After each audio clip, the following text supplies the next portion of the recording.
y el museo hacia afuera, porque aquí me gustó hacer una reflexión de las condiciones institucionales que tiene este museo.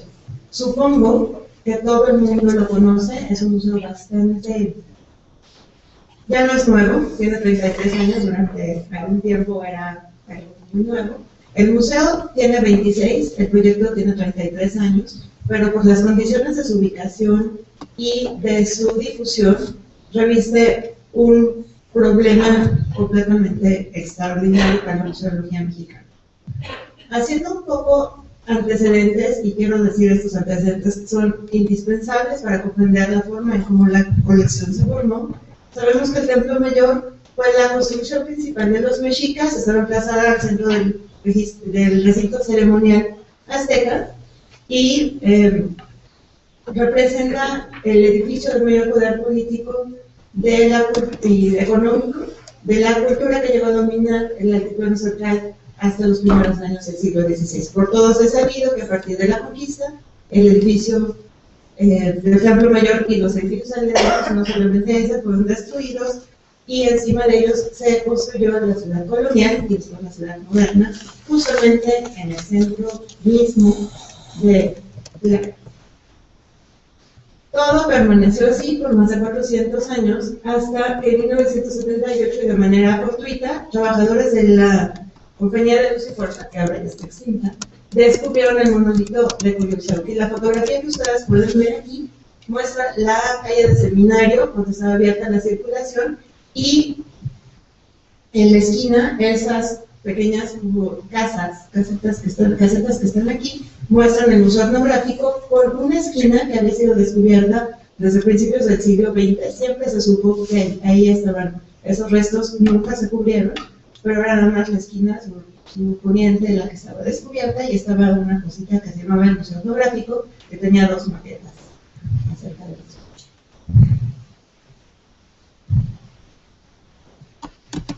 Bueno, a partir de que surge ese descubrimiento fortuito, se establece el proyecto de Templo Mayor. Esto sí es importante mencionarlo porque es una de las condicionantes básicas para la colección que tenemos y que es nuestro principal problema, ¿no? Ustedes aquí lo que ven es un plano arqueológico del edificio ya descubierto, tal como se veía en 1981, que es el año cuando la zona arqueológica se abrió.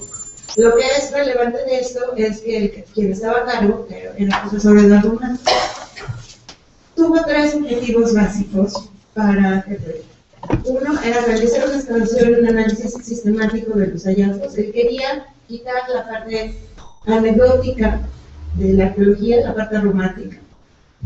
Quería hacer otro objetivo, estos objetivos están documentados en el proyecto. Quería desmitificar la historia prehispánica, esto es, acercarse a la interpretación de los objetos y quitar esta idea de que los aztecas eran los grandes constructores, los grandes edificadores, la gran cultura mexicana, y ver tal cual los objetos en el texto como se les ha encontrado, y establecer un sistema preciso para el registro de los objetos arqueológicos que se han encontrado. Entonces, ellos lo que querían,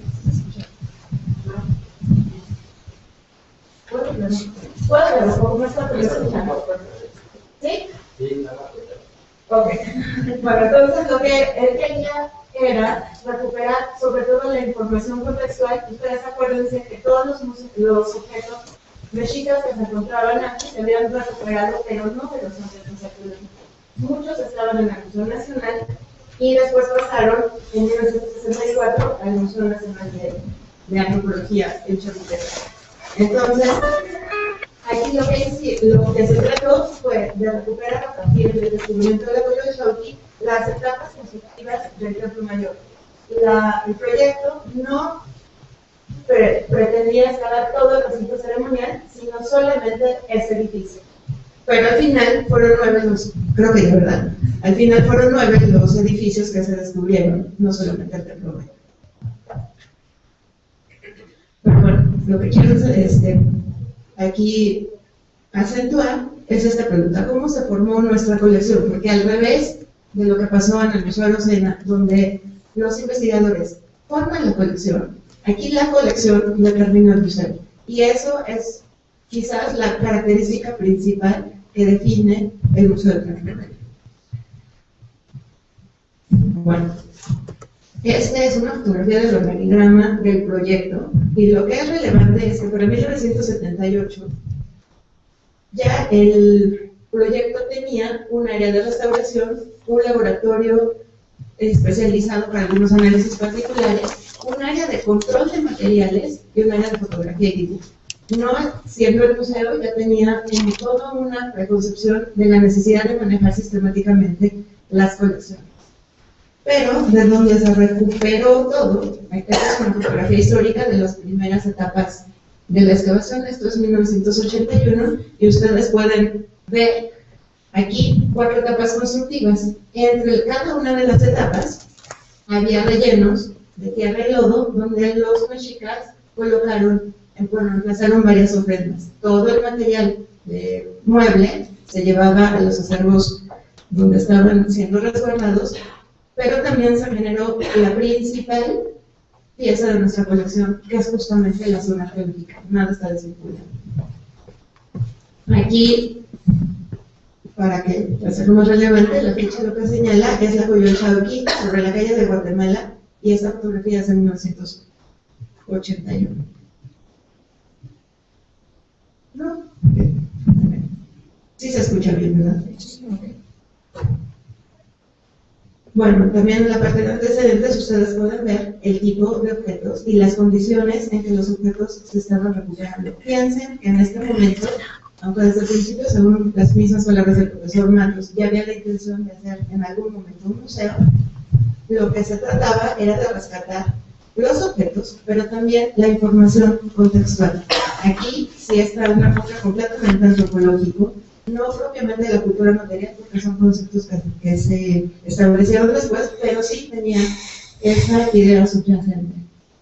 Y en este caso, no solamente logramos una colección de objetos, sino un acervo documental que ahora es histórico, porque los mismos reportes de excavación, los planos, todos los registros que se realizaron en esa época conforman parte inherente de la misma colección. Como ven, tenía que ver con los objetivos del proyecto, y por eso el acervo documental y el acervo arqueológico de registro es lo que le da sentido a todos los objetos que se encontraron. Pero bueno, estas son algunas fotografías históricas. Ustedes pueden ver de abajo, están haciendo algunos trabajos sobre el Coyolxauhqui, restaurando al mismo tiempo y conservando los restos de pintura mural, las ofrendas que eran sumamente complicadas, y de donde se recuperaban los materiales arqueológicos que tradicionalmente salían en las excavaciones.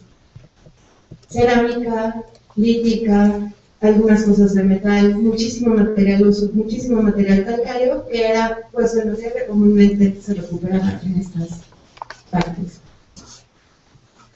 Aquí ustedes pueden ver algunas de las piezas que se empezaban a tratar cuando se hizo la excavación extensiva, que fue de 1978 a 1981. Las primeras reservorios de bienes culturales se establecieron justamente en el Museo Etnográfico que yo les enseñé, pero después fueron insuficientes y estuvieron deambulando, primero el licenciado Verdad, después se fueron a la calle de Moneda, después se fueron a los edificios que antes se llamaban Prehistoria, que está también en la calle de Moneda, que es la subdirección de apoyos y estudio académico de Lina, pero el área de restauración, el área de registro y toda la colección estuvo pululando por 4 años porque no tenían una sede suficiente para guardarla. Ahí se hicieron todos los registros de conservación, todos los registros gráficos y documentales, y todo esto sucedió hace 33 años. La fotografía de abajo muestra en la parte sur el Museo Etnográfico, que después se desmontó cuando la excavación siguió avanzando. Esto permaneció así, nada se sabía de lo que se iba a hacer bien, se pretendía el museo, y el profesor Matos tuvo un momento coyuntural. Esto estaba en la época del presidente López Portillo, que le dio un auge verdaderamente importante a este museo. Él decidió que se demolieran los edificios que estaban en la parte superior, que cubrían la zona arqueológica. Algunos eran coloniales, la mayoría de ellos eran modernos, Y con esto también se logró la declaratoria de la zona de centro histórico por decreto. Eso no existía antes del Templo Mayor. A partir de eso se demolió y se estableció ese museo. Ese auge económico, donde era la abundancia o problema nacional, se vino abajo con el siguiente presidente y entramos en una de las crisis económicas más fuertes, en una política muy grande de descentralización que fue el periodo de Miguel de la Madrid. En 1985 se da el sismo que afecta notablemente la Ciudad de México. No se sabía si se iba a hacer el museo o no. El museo había empezado la obra negra en 1981. Era un diseño del arquitecto Ramírez Vázquez. El coordinador de museos y exposiciones en ese entonces era director, no era coordinación. Era Miguel Ángel Fernández y el profesor Matos trabajaron en el museo. Y estas son fotos las de arriba de la obra negra del inmueble. Y el 12 de octubre de 1987 se abre el Museo del Templo Mayor, que reviste una paradoja muy grande. Es un museo, en la época de mayor descentralización, es el museo más centralista de los mexicas en el Zócalo. Entonces, era una cosa un poco complicada, que trataba de mostrar el sitio. Originalmente, el museo surge como un museo de sitio, aunque vamos a ver que con el tiempo y ciertas consideraciones administrativas no se mantiene así. Para que se aperturara el museo, se había trabajado muchísimo en el manejo de colecciones, elaboración de soportes, selección de piezas, adecuación de las salas. Y este museo, cuando se abre, la mayor parte de ustedes son muy jóvenes, somos muy jóvenes, quiero pensar, reviste una polémica sumamente grande, porque apuesta a una disposición museográfica muy novedosa, con la implementación sumamente criticada de vidrio. Había vidrio por todo el lado, hasta decían en el Museo del Vidrio. Era como que el elemento museográfico preferido, y trata de mostrar estos objetivos del proyecto en el museo. Lo que es notable es que en 1987 el museo ya surge con un organigrama bien establecido, con áreas bien definidas directamente para la conservación y el cuidado de las colecciones, y no solamente áreas en la parte del organigrama, no solamente administrativamente, sino con áreas definidas en el museo, porque don Pedro Ramírez Vázquez no había contemplado en el Museo de Antropología ciertas necesidades que se requieren para el manejo de colecciones. En el Museo del Templo Mayor esto ya estuvo mejor contemplado, no quiero decir que suficientemente contemplado, pero ya había un área de servicios educativos, ya había un área de conservación, un área específica para museografía y así todas las disposiciones. Lo que es también notable es que este museo se llamó en el 87 y aquí surge, por ejemplo, algo muy importante. El programa de protección civil de museos surge a raíz de la instauración de que ya tiene normas de construcción que tienen que ver con la actividad sísmica en México. Y esas condiciones hicieron que se estableciera este plan de protección civil. Pero las dos áreas principales de donde venía nuestra colección del museo tienen, nosotros, bueno, más bien hay una idea de pensar que solamente son los objetos, pero a partir de este momento nosotros quedamos ligados a nuestra mayor pieza de la colección, que como les digo es la zona arqueológica. Bueno, este organigrama que yo les enseñé articula las principales áreas del museo alrededor de la conservación, ¿no? Entonces, las áreas que se crearon, aquí yo actualicé los contenidos porque originalmente el área era restauración, pero ya puse conservación porque la tenemos de otra manera. Ninguna es más importante que la otra, no quiero pensar que tenga un orden jerárquico, las puse así nada más, porque pienso que todas tienen importancia directa o indirecta en la colección. Museografía, difusión, protección al patrimonio, curaduría, resguardo de bienes y conservación. No quiero decir que son las áreas exclusivas que inciden en la colección, pero sí las que inciden en ella de forma directa. Pero aquí yo lo que quiero resaltar es una pregunta que quiero que pierdan de vista, ¿dónde está la investigación? Recuerden que este museo surgió de un proyecto arqueológico que tenía como objetivo investigar las piezas, desde todos los enfoques que ustedes quieran, principalmente el arqueológico, pero también se implementaron. Y es así que las piezas se montaron en 8 salas que están organizadas de acuerdo a la misma disposición en el museo. El profesor Matos es el autor de un libro museográfico. Él dispuso las salas en un modelo marxista que tiene que ver con la infraestructura y la superestructura. Esto para 1987 era sumamente novedoso. Recuerden que él quería romper con esta imagen del arqueólogo romántico con su pipa fumando adentro de una zona arqueológica. Él quería hacer esto completamente sistemático, quería darle un carácter científico a esa disciplina e integró desde el principio, por eso, muchas otras especialidades como biólogos, geólogos, restauradores, ingenieros, que trabajaron conjuntamente en el proyecto, porque lo que quería es darle como un carácter mucho más sistemático y científico de producción.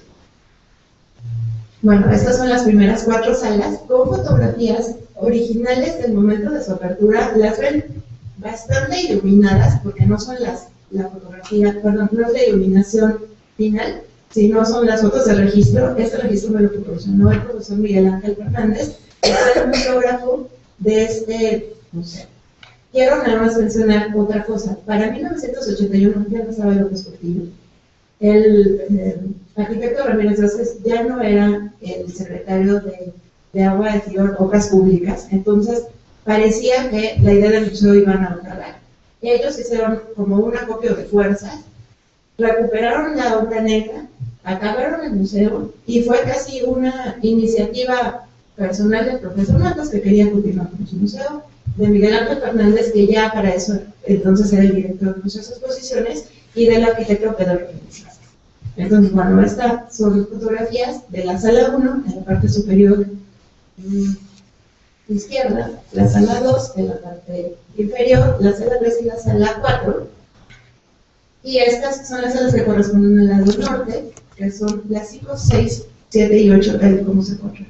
Entonces, lo que también era notable es que, por ejemplo, en la sala 6, que se llama Flora y Fauna, participaron biólogos para hacer el biomuseológico, lo cual en México era inédito completamente. Sentó, en este sentido, muchas de las bases para la operación de museos en México y desde el principio, como les digo, fue sumamente polémico. Así, en 1987, toda la colección que se había recuperado, disculpen, estaba en 3 grandes, ¿no? La colección que estaba expuesta, ya sea en las salas o en la zona arqueológica, y también quiero mencionar que la zona arqueológica es la primera que tuvo celulares diseñados con recorridos y andadores específicos para que el público la visitara. La colección que se encontraba en las áreas de resguardo y una importante parte de la colección que se encontraba también en investigación.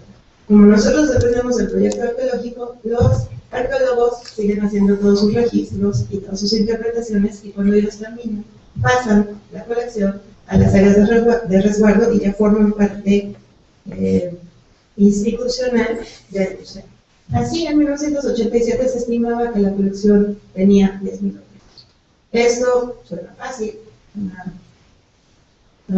más o menos sencillo. Tenemos una extensión muy grande, ustedes todos han recorrido el museo, pero si ustedes suman los metros cuadrados de todas las salas de exposición, incluyendo la sala de exposiciones temporales, no llegamos a la extensión del área de la sala Mexica del Museo Antropológico. Entonces, somos grandes, pero no somos tan grandes. Pero teníamos eso.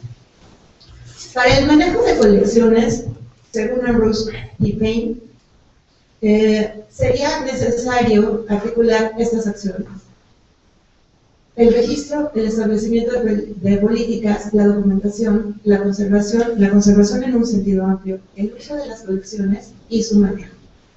Estas serían como las principales acciones relativas a lo que se tiene que hacer con una colección. No quiero decir que esto formalmente se aplicó al Puerto Mayor, pero sí de una manera bastante afortunada, pero muy intuitiva, se implementó a raíz de los mismos trabajos que nosotros hacemos. Desde el establecimiento del proyecto arqueológico como una parte fundamental, la acción de diferentes especialidades permitió estas acciones. Y como les enseñé en el organigrama, ya había un área de control de colecciones, un área de registro, un área de conservación, un área de documentación. Fue muy fácil que este tipo de procedimientos se efectuara como de una manera más sistemática. Así, en el museo se han establecido muchos protocolos que después se han extrapolado a otras experiencias y que han favorecido de una manera, yo creo que afortunada pero inconsciente, el desarrollo de otras instituciones en otros sitios.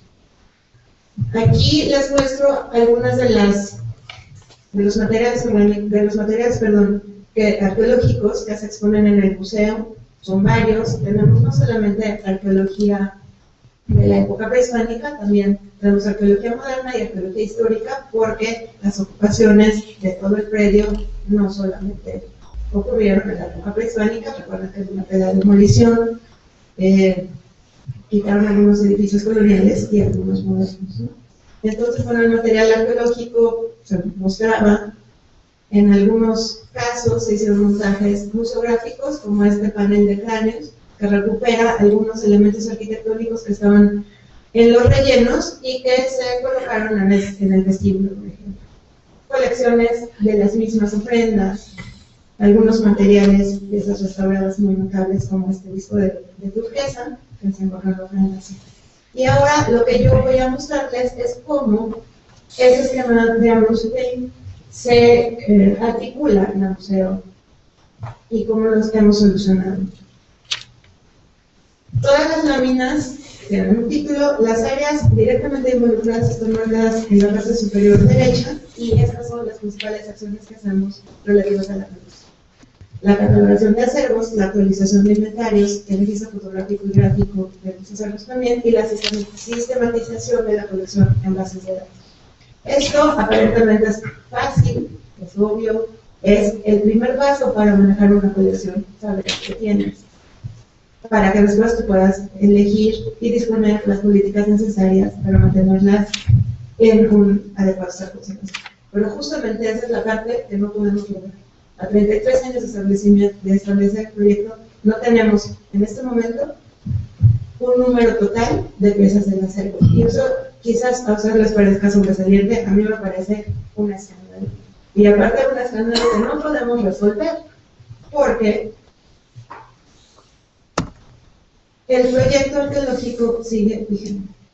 Y no podemos tener la menor idea de qué va a salir y cómo va a salir, y sobre todo cómo va a cambiar lo que va a salir.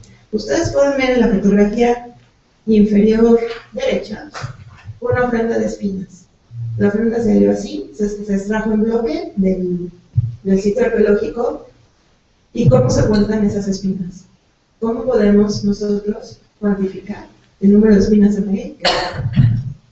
O la ofrenda 121, que es la que se muestra en la parte derecha.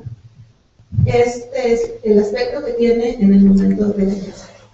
Entonces, los objetos salen de la excavación, son estudiados en investigación y muchas veces se reincorporan al museo. Hubo dos tendencias: una, la de cuantificar objeto por objeto, en el caso de usar tal cuenta por cuenta, pero hay otra tendencia de cuantificar lotes. Entonces, el problema que tenemos es que desde el principio hay una diferencia que es indiscriminada de poner lotes y de poner piezas. Entonces, nos dan unos números que son realmente inconcebibles para el manejo. Esto pasó en 1987, cuando se abrió el museo, pero sigue pasando. Y ahora sigue pasando de una manera exponencial, porque los materiales que se recuperan ya no son solo los que teníamos antes, en 1987. El avance en las técnicas de excavación, de documentación y de conservación han hecho posible que otros objetos que antes era impensable que se recuperaran de contextos arqueológicos, ahora se recuperen y se conservan en bastante buen estado. Por ejemplo, la pieza que está del lado izquierdo, ustedes en la parte de arriba, es un cuchillo de pedernal que está vestido con pelos de mono. Entonces ahora tenemos que hacer protocolos de registro para pelos de mono. o para objetos de papel, o para objetos de textiles que antes normalmente no teníamos en la colección. Ramas, hojas, resinas, semillas, colores. Esa figura antropomorfa de hule que ustedes ven del lado derecho reviste no solamente la dificultad de identificarla, de conservarla, de registrarla, de hacerle embalajes adecuados y de ver cómo se va a trabajar. Entonces, las mismas acciones y procedimientos que favorecen la conservación y el registro cada vez de mejores cosas y de mayor cantidad de elementos, también implica que nuestra colección se haya multiplicado, y se haya multiplicado de una manera realmente importante. Y como les decía, el proyecto sigue, esta fotografía es sumamente reciente, es de ayer, así que ustedes pueden ver incluso lo que le hace la lluvia a nuestra colección. Vean la capa de musgo en el patio oriente de la zona, y esa fecha indica la extensión del proyecto de Jaracas, que es sumamente conocido, fue muy connotado a raíz del descubrimiento de la escultura de la diosa Tlahtecutli y de obras ofrendas. Pero el predio se empezó a excavar en 1994 y nosotros teníamos una zona de 1.29 hectáreas. Se le añadieron, nada más con esa parte, 500 metros cuadrados a la zona que el Departamento del Distrito Federal le donó a Lina en el 2006. Y, bueno, haciendo una cita, esto sigue siguiendo, eso es lo que es muy impresionante, y sigue siguiendo con algo que no sabemos si en una ofrenda va a salir un elemento, ninguna ofrenda, ningún elemento, 7 Coyolxauhquis. Y actualmente el vestíbulo del museo está cambiando, ya estamos en la poligonal del sitio y se amplió las excavaciones hacia Plaza Gamio porque se va a hacer una nueva reestructuración. Pero no solamente eso, no conforme con un proyecto que sigue creciendo y que afortunadamente cada vez aporta más información hacia los hallazgos de los vestigios arqueológicos, el museo desarrolló un programa especial que se llama Programa de Arqueología Local. Este programa tiene como objetivo estudiar todas las colindancias de la zona arqueológica y ha hecho excavaciones en Palacio Nacional, en Catedral, en el edificio del Licenciado Verdad, en el Marqués del Apartado, y también sigue aportando elementos a la colección. Estas son vistas del edificio de Calmeca, que se encontró en las inmediaciones de la Casa de España y bajo los cimientos del Hotel Catedral, en la calle de Guatemala. Y la foto de abajo, a la izquierda, es una ventana arqueológica que también se localizó en el edificio del Licenciado Verdad 2, que antes era la antigua Escuela de Odontología y ahora es el Palacio de la Autonomía.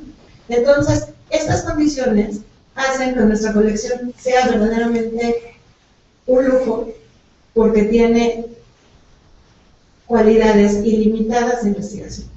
Pero justamente esa característica de ilimitada hace que sea tan difícil de manejar. Ni siquiera podemos tener un inventario en este momento.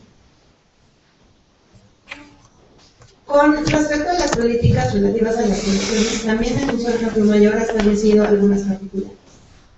Y estas políticas son de exposición, de intervención y conservación, políticas específicas de investigación, de préstamo y de prevención de riesgos y seguridad. Estas se hicieron, no creo que de una manera demasiado reflexiva, sino condicionada por la misma colección.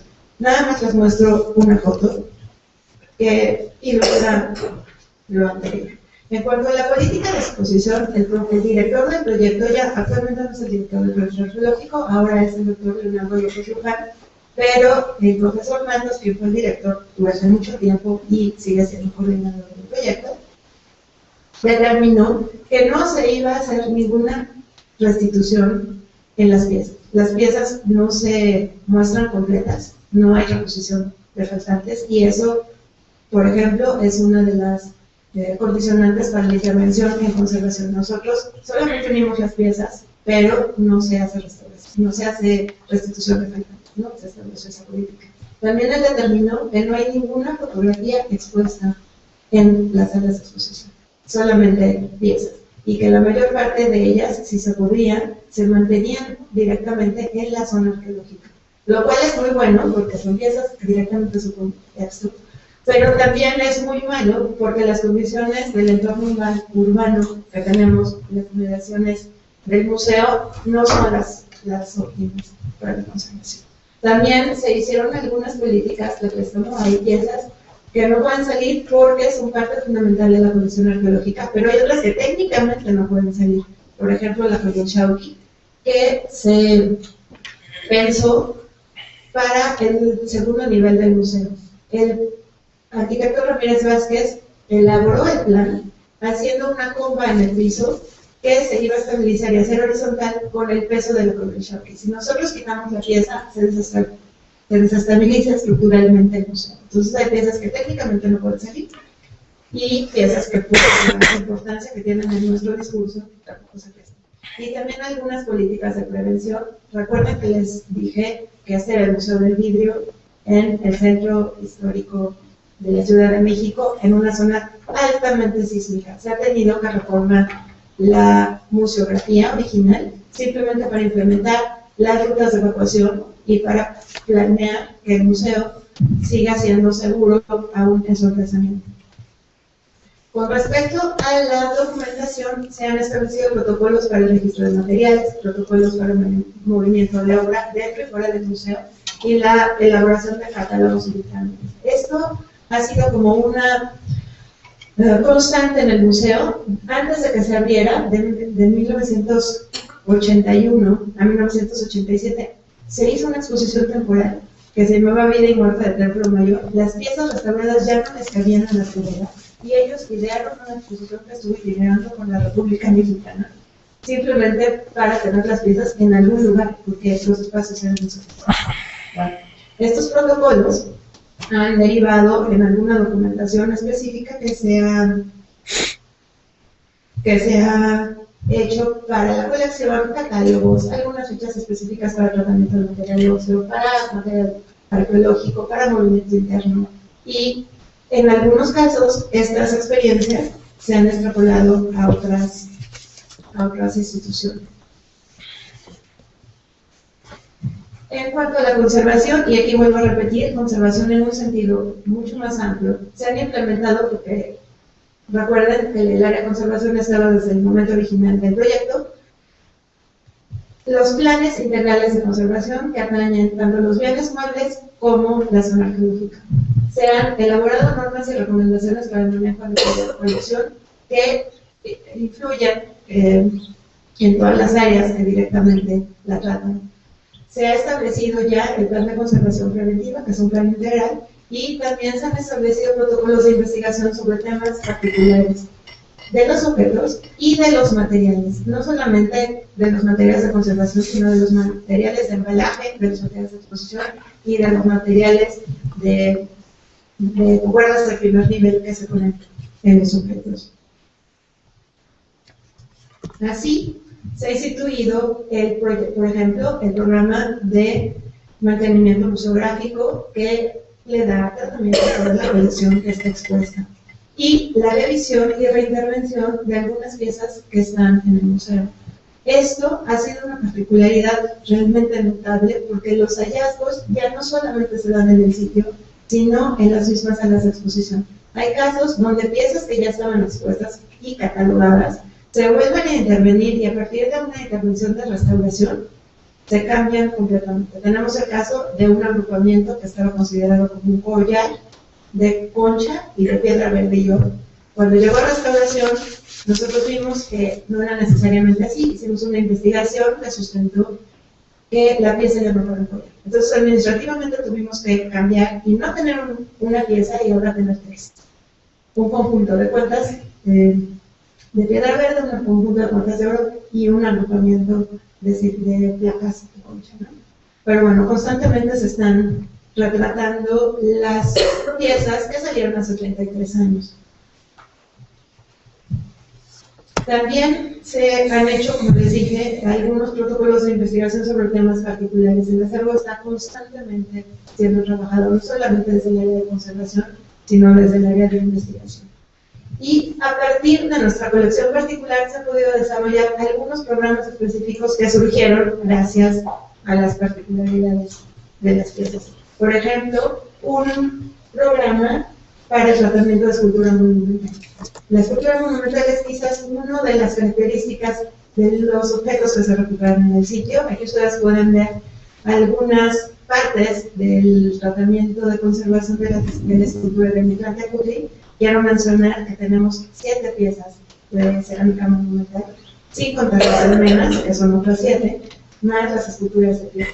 Entonces, bueno, el hallazgo de estas piezas y el trabajo continuo con ellas ha permitido establecer este tipo de programas, que también han derivado en un programa para hacer soportes de conservación internos. Aquí ustedes pueden ver soportes especiales para piezas PET, o este soporte que se diseñó para mantener todos los elementos del Mictlán Tecutli, son dos, pero también soportes externos. Este es el caso de una hermana monumental, ¿no? El área de conservación también hace planes. Aquí nada más estoy ilustrando un plan integral de conservación de la zona arqueológica que tiene problemas sumamente graves. No solamente los inherentes a sus materiales constitutivos, sino los que tienen que ver con el entorno urbano que nos circunda. Estamos verdaderamente emplazados en una situación muy particular, que es muy beneficiosa. Por un lado estamos sumamente beneficiados, tenemos una gran cantidad de público, interés, difusión, pero por otro lado estamos completamente copados. Ustedes pueden pensar en movimiento de colecciones para piezas que se prestan, pasando por esa calle. Se tienen que establecer horarios sumamente raros para que eso pueda ser posible, y ya no digan para mover las colecciones, para suministro de materiales. Si nosotros queremos placas de cajón para algo, tenemos que pedir a los proveedores que vengan a las 6 de la mañana, porque si no, no entran y no salen. O, bueno, esa foto que es muy impresionante del coche. Justo el día que yo me vine a inscribir a la maestría en museología, eso sucedió, y llegué tarde y le dije al coordinador, llegué tarde porque un coche se cayó en la zona arqueológica y no lo podía creer. Sí, sí pasó. No es el primer coche que cae en la zona arqueológica. Esto fue en 1999, pero anteriormente ya habíamos tenido otro, y justamente ese entorno urbano hace que la conservación sea un poco más complicada. Ahí. Otra de las cosas que se han logrado con la colección es no solamente atender a la nuestra, como si fuera suficientemente poco, sino hemos podido dar apoyo a otras colecciones, y se han establecido nuestros protocolos no solamente para intervenir lo nuestro, sino para poder intervenir piezas de otras colecciones. En este caso se trata de una vestimenta ceremonial de Tula que se recuperó en 1994. Se prestó al Museo Templo Mayor para exponerse en una muestra temporal, y digamos que el acuerdo era que se prestaba la pieza y que se restauraba en el museo. Actualmente la pieza se encuentra expuesta en la sala Tolteca, la acaban de poner recientemente en la sala Tolteca del Museo Nacional de Antropología. Tuvimos la oportunidad incluso de hacer una réplica que ahora está en la ciudad de Pachuca, pero es como una tarea común dar apoyo a otras áreas. Otra de las acciones relativas a la colección es justamente establecer el uso. El uso de la colección está básicamente en 3 partes: en la exposición permanente, en la exposición de muestras temporales y, por supuesto, en la investigación. Aquí hay una cosa que es muy importante. Aunque todos entendemos, creo que compartimos la idea de que los visitantes son la parte medular de un museo, uno de los receptores para la colección, no solamente, en el caso del Templo Mayor, no solamente son los visitantes, son los investigadores. Nosotros estamos haciendo esto, manteniendo la colección para la investigación. Entonces, uno de los usuarios más importantes para nuestra colección es justamente la parte de investigación, que están constantemente aportando información y usando las colecciones. Y bueno, en cuanto a la exposición permanente, me refiero, como les he dicho reiteradamente, a la parte de las salas, pero también a la parte del museo. Y aquí volvemos a las salas de exposición. Esta es una foto, bueno, son 4 fotos, perdón, de las salas en el momento, pero yo quise hacer algo, ayer hice unas pruebas, ayer hice el experimento de volver a tomar las mismas fotos, desde los mismos ángulos, para que vean cómo en 26 años los contenidos han cambiado, se ven bastante más oscuros, por cierto. Pero el reto es de estar mejorando los contenidos de investigación, porque para eso tenemos el proyecto, hacer ciertas reestructuraciones, y en algunos casos se han hecho cambios muy notables en la museografía. 3 salas se han reestructurado completamente, pero completamente. Estas son las 4 salas restantes. Recientemente en mayo se abrió la sala 6, que se reestructuró, la que originalmente había estado, cuyo guión originalmente había sido elaborado por biólogos, era la sala de flora y fauna, sigue siendo flora y fauna, y también biólogos participaron ahora en la renovación de la sala y en la nueva implementación de contenidos. Es así como se ven las salas actualmente.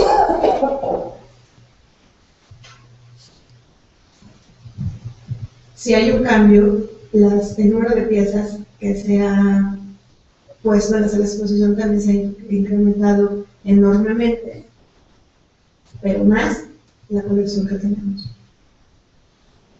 Ahora, en 1987 teníamos aproximadamente 10.000 objetos. Actualmente sabemos que hay 13.000, hay 1.392 en salas. Esa parte es más o menos fácil de contar, aunque en salas también está esta ofrenda de espinas, que está catalogada como un, pero hay partes que están catalogadas como pieza por pieza, entonces no lo podemos. En este momento hay 40.000 objetos que están en investigación. Entonces imagínense, es un acervo de 13.000 más o menos 40.000. Es verdaderamente una locura. Y esa era la maqueta, y actualmente tenemos una pieza enorme que suple la maqueta. Se tuvo que hacer, para recibirla en el museo, un reforzamiento estructural del edificio, porque nunca estuvo planeado para eso. El edificio estuvo diseñado para una colección limitada, que era la que se tenía en 1987, para unas áreas limitadas que en este momento presente son completamente insuficientes. La acción como más obvia de manejo de colecciones justamente es el manejo, que tiene que ver con el movimiento, la manipulación y todas las acciones y procedimientos involucrados con el almacenamiento. En cuanto al manejo, también el museo ha sentado bases para muchos procedimientos que se han extrapolado, como les digo, a otras instituciones. Desde el principio la colección fue prestada con esta exposición permanente de piezas que ya no se podían tener y que pues, estuvo paseando 2 años por la República Mexicana. Pero ya no solo por la República Mexicana, es común que las piezas del Templo Mayor formen parte de exhibiciones tanto nacionales como nacionales, y ustedes pueden ver aquí lo que implica un manejo de piezas de gran formato, que tenemos cualquier cantidad de formatos. Aquí, por ejemplo, es la pieza de Guerrero Águila, que está siendo montada en una exposición en Chicago, por el diseño particular de los soportes auxiliares internos de conservación. Es una política del museo que los mismos conservadores coordinan las labores de montaje en cualquier emplazamiento donde esto se haga. Es el montaje de la misma pieza en Japón. Y aquí, por ejemplo, tuvimos que diseñar un sistema de montaje especial, un soporte especial, porque, bueno, México es altamente sísmico, Japón intensa, ¿no? Entonces tenía que garantizar la seguridad de la pieza desde antes. Y de alguna manera también, no quiero decir que consciente, se como que instituyó el manejo de piezas. Cuando pensamos en movimiento de piezas, pensamos en piezas que se llevan de la bodega a las salas o los talleres o a las áreas de exhibición, pero aquí estamos hablando de movimiento de piezas en serie. Esto es 1982, es el traslado del monolito de la Chauqui de su emplazamiento original en la zona arqueológica del área del museo. En realidad son 300 metros los que hay que recorrer, pero el desplazamiento tuvo que sea por más de 1 kilómetro, por el rodeo que tuvo que hacer el cañón y la grúa para llevarlo por las calles. Nuestro contexto urbano limita muchísimo también las afectaciones que tenemos.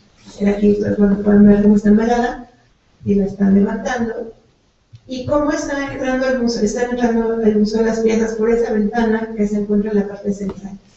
Como les dije, desde el principio el arquitecto Ramírez Vázquez planeó que ese piso que alberga las salas 2 y 7 del museo tuviera una comba que se aplanara y se pusiera de manera horizontal con la Coyolxauhqui. No se puede salir del museo porque desestabiliza toda la estructura arquitectónica. Y no solamente esa, las cabezas monumentales de su serpiente. Alguna vez se llevaron un dios viejo del fuego que está en la sala 4, lo llevaron a Nueva York a la exposición de Aztecs, y el lunes siguiente todo el piso de mármol estaba levantado porque se desestabilizó la horizontalidad. Entonces, algunas piezas no salen por el discurso, pero algunas porque nos destruyen el museo. Y bueno, quizás el caso más notable es el monolito de Coyolxauhqui, que se organizó en 2006, el 2 de octubre, que indudablemente a nosotros no se nos olvida, por muchas razones. Se encontró en el predio de las Ajaracas y que también se tuvo que repetir esta misma maniobra de traslado al museo, ¿no? Entonces, con equipo y herramienta mucho más avanzada que hace 33 años, pero realmente con el mismo objetivo, se hizo toda la protección y se llevó la pieza también siguiendo un recorrido sumamente largo, cuando en realidad estamos muy cerca de donde está. Y esta es algunas fotografías de cuando la pieza se llevó al museo. Se tuvo que, les digo, reforzar la parte del sótano. Esta área estaba antes ocupada por la maqueta y actualmente tiene el monolito de Tlaltecutli, que ahora forma parte fundamental de nuestra exposición. Y en cuanto al manejo, pues también se han hecho varias implementaciones en los sistemas de embalaje, de almacenamiento, de tratamiento de materiales en bodega. Recientemente pusieron en el Museo por fin estas nuevas sistemas de bóvedas que ustedes pueden ver en la fotografía de abajo, estas anaqueles que son móviles, que se sellan, pero que tienen el problema de que próximamente van a albergar 40.000 objetos más los que se acumulen en esta semana, y parece un chiste, pero en realidad eso sí es así. Nuestro proyecto arqueológico sigue vigente, nuestra colección sigue creciendo, y eso que le da la característica principal al museo, y es una de sus fortalezas más grandes, también es una de sus desventajas más grandes, porque tenemos que trabajar con una colección que no conocemos. También, en cuanto a manejos, les digo, hay una cantidad de piezas que salen constantemente a exposiciones nacionales o internacionales. Las piezas se embalan, se catalogan, se trasladan. Estos protocolos que nos pueden establecer bastante bien, pero técnicamente ya no cabemos ahí. Ese es el problema. Estamos completamente limitados por el mismo espacio. No podemos cambiarnos porque hacemos un museo de sitio, estamos en el sitio. Entonces tenemos que adecuarnos a las condiciones que tengamos. Y ahora voy a finalizar con esta parte que se llama el museo se acuerda, que es importante para ver cómo se hace este manejo y gestión de colecciones en un museo que a la fecha, bueno, no es cierto, a la fecha no, pero agosto del 2013 ya tenía 15 millones de visitantes acumulados en 26 años. Somos el tercer museo más visitado de Lima, no somos un museo nacional. El Museo Nacional de las Culturas, que está a 500 metros en la calle de la Moneda, no tiene ni la tercera parte de los visitantes que nosotros tenemos anualmente. Es increíble la cantidad de visitantes que nosotros tenemos, estudiantes nacionales, extranjeros. Se ha mantenido desde su apertura entre el 46 y el 16% de captación de visitantes totales en el INA. Primero está el Museo Nacional de Antropología, perdón, el Museo Nacional de Historia, después Antropología, y nosotros somos el tercero. Y se ha mantenido en ese nivel consecutivamente, con zona cerrada, con zona abierta, con zona parcialmente cerrada, con salas de reestructuración. Tiene una participación constante en exposiciones nacionales y en exposiciones internacionales. Yo nada más les puse 4 bastante recientes que se mostraron en Japón, algunas en Inglaterra, otras en Estados Unidos. pero constantemente participa en esas muestras. Colabora constantemente también en proyectos de investigación que tienen que ver con implementación de nuevos materiales, de nuevas técnicas, con reinterpretación de los contenidos arqueológicos de los objetos, y también ha sido un lugar donde se ha podido dar la formación académica permanente de alumnos en diferentes áreas, en arqueología, en conservación, en museología. Nosotros ya hemos organizado varias prácticas de alumnos de aquí para hacer estudios de público. Hay tesis de museología, por lo menos hay 3 tesis de museología salidas del mismo museo, y constantemente se está haciendo como una capacitación directa, ¿no? El caso es que para nosotros el problema sigue, la colección sigue expuesta. Nosotros no podemos tapar la zona arqueológica, porque aunque en algunos casos eso sería lo más deseable, como en el caso del Calmeca, que se descubrió recientemente, y la solución fue reenterrarlo, registrarlo y reenterrarlo, la zona arqueológica ya no puede ser reenterrada, y constituye un problema de conservación, de exhibición, de interpretación constante.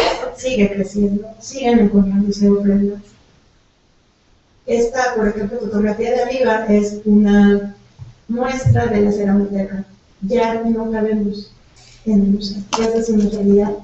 No nos podemos, el museo no puede hacerse para arriba por la Carta de Venecia, que establece que en el centro histórico, como nosotros tenemos en Jaracoya, y de hecho por el museo se hizo esta declaratoria, por la zona republicana, por el museo, no podemos subir un piso más, no hay para dónde hacerlo. Estamos circundados por otros edificios importantes. Y esta foto de abajo lo que muestra son los nuevos trabajos en Plaza Gamio. Como les digo, ya abarcamos la poligonal del sitio y va a ser la nueva entrada del museo. Pero nada más ahí se encontraron como 8.000 objetos. Entonces, esto se encontró en 2 años.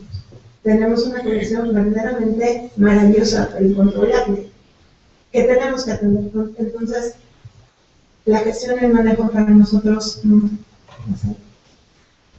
Pero, ¿qué falta? Esa es la primera pregunta.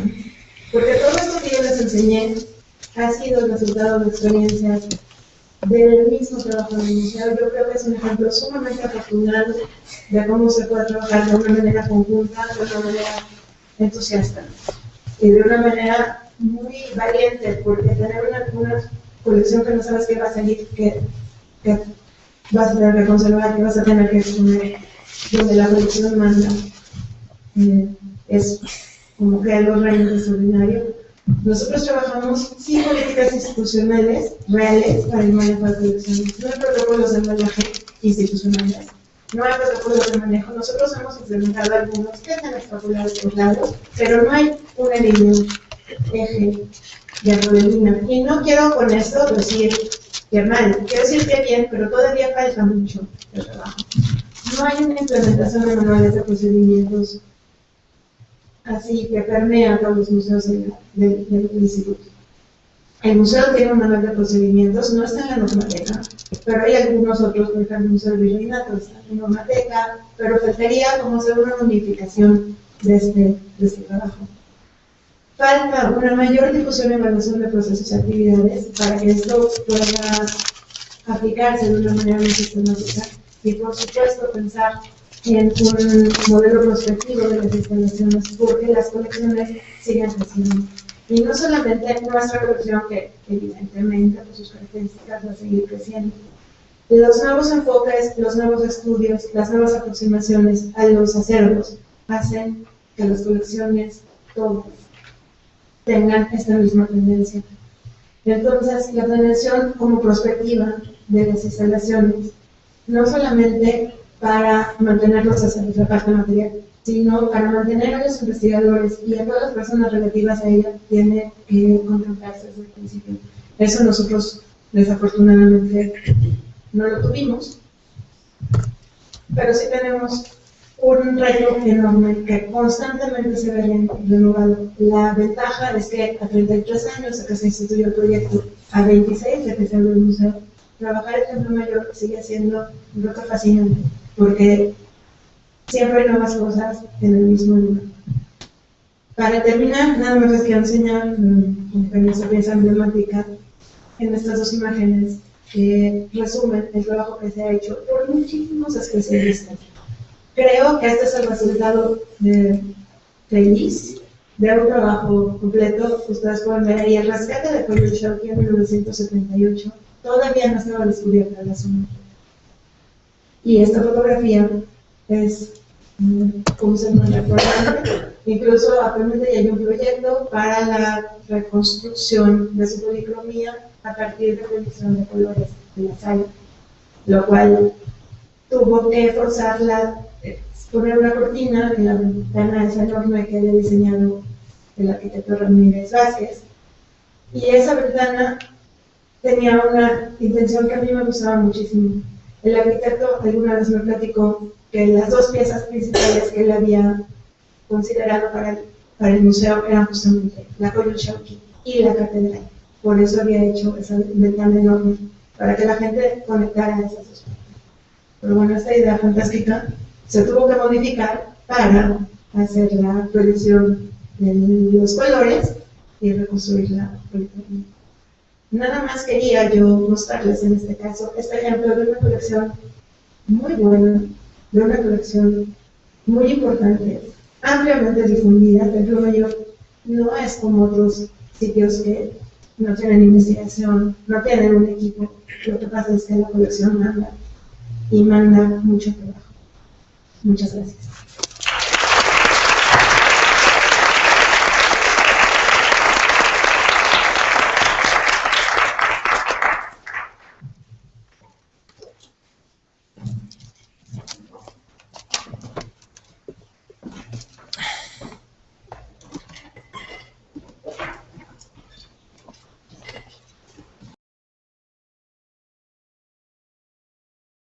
Descubierta desde principios del siglo XX, siempre se supo que ahí estaban esos restos, nunca se cubrieron, pero era nada más la esquina sur poniente la que estaba descubierta, y estaba una cosita que se llamaba el Museo Etnográfico, que tenía dos maquetas acerca de eso.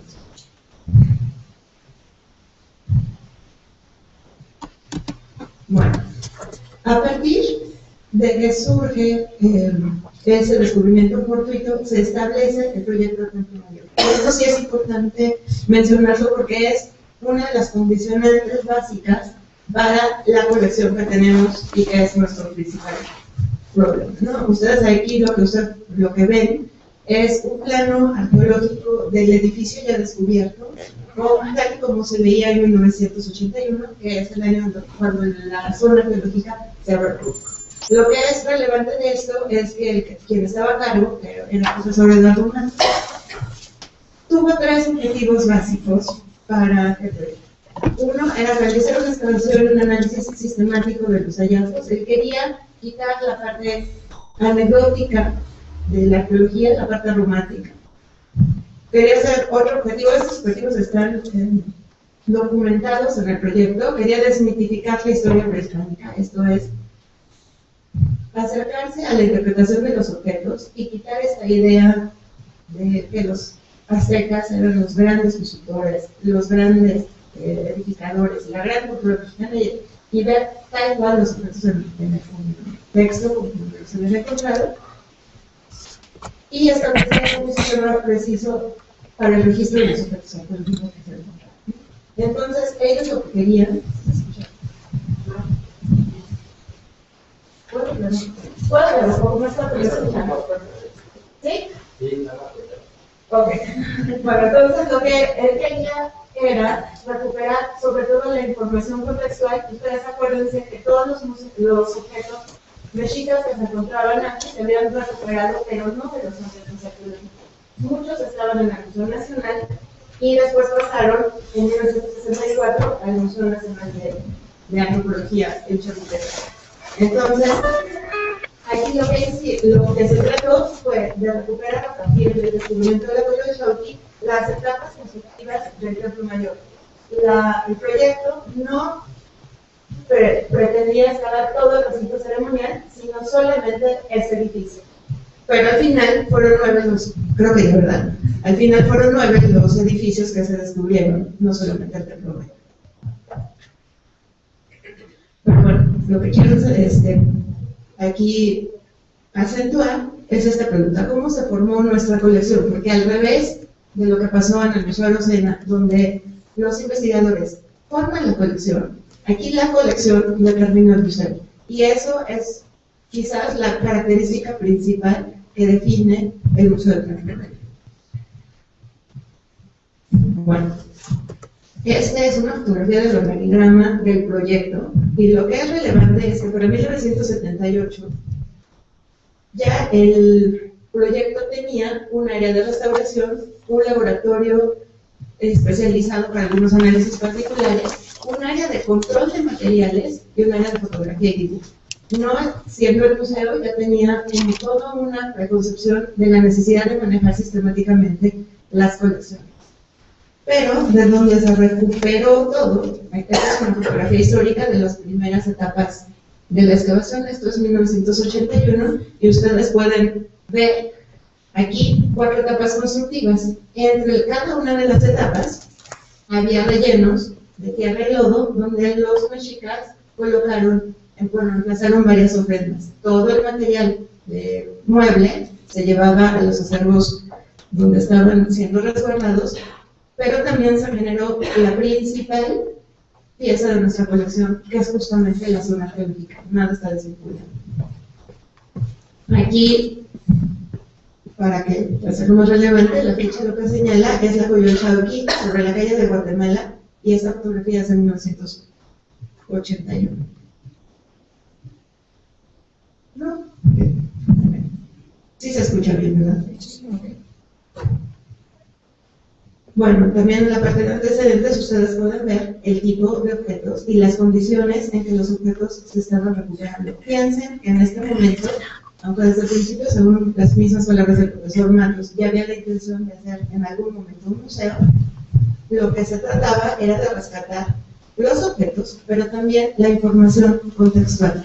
Aquí sí está un enfoque completamente antropológico, no propiamente de la cultura material, porque son conceptos que se establecieron después, pero sí tenía esa idea subyacente.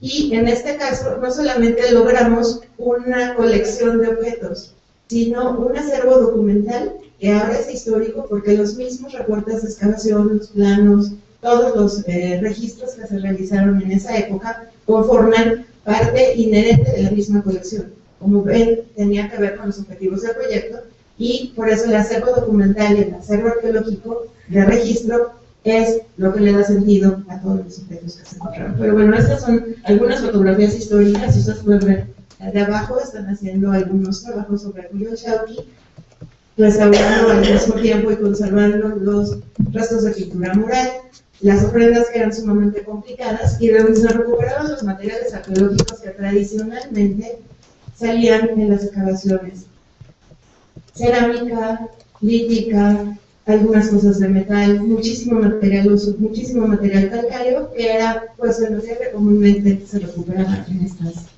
partes. Aquí ustedes pueden ver algunas de las piezas que se empezaban a tratar cuando se hizo la excavación extensiva, que fue de 1978 a 1981. Las primeras reservorios de bienes culturales se establecieron justamente en el Museo Etnográfico que yo les enseñé, pero después fueron insuficientes y estuvieron deambulando. Primero el licenciado Verdad, después se fueron a la calle de Moneda, después se fueron a los edificios que antes se llamaban Prehistoria, que está también en la calle de Moneda, que es la subdirección de apoyos y estudio académico de Lina, pero el área de restauración, el área de registro y toda la colección estuvo pululando por 4 años porque no tenían una sede suficiente para guardarla.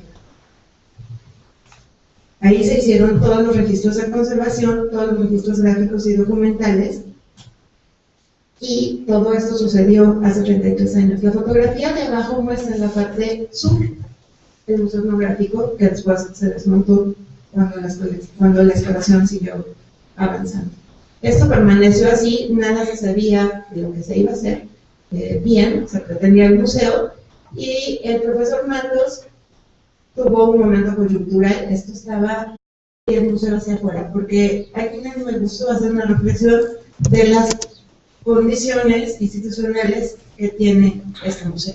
Supongo que todo el mundo lo conoce, es un museo bastante, ya no es nuevo, tiene 33 años, durante algún tiempo era algo muy nuevo.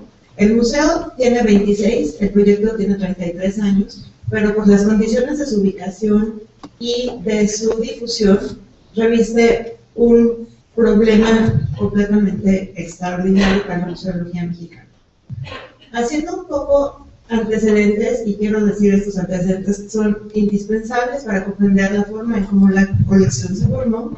Sabemos que el Templo Mayor fue la construcción principal de los mexicas, estaba emplazada al centro del recinto ceremonial azteca y representa el edificio de mayor poder político y económico de la cultura que llegó a dominar el altiplano central hasta los primeros años del siglo XVI. Por todos es sabido que a partir de la conquista, el edificio del Templo Mayor y los edificios alrededores, no solamente ese, fueron destruidos y encima de ellos se construyó la ciudad colonial y después la ciudad moderna, justamente en el centro mismo de la. Todo permaneció así por más de 400 años, hasta que en 1978, y de manera fortuita, trabajadores de la compañía de luz y fuerza, que ahora ya está extinta, descubrieron el monolito de Coyolxauhqui. La fotografía que ustedes pueden ver aquí muestra la calle del Seminario, donde estaba abierta la circulación, y en la esquina, esas pequeñas casetas que están aquí, muestran el museo etnográfico con una esquina que a veces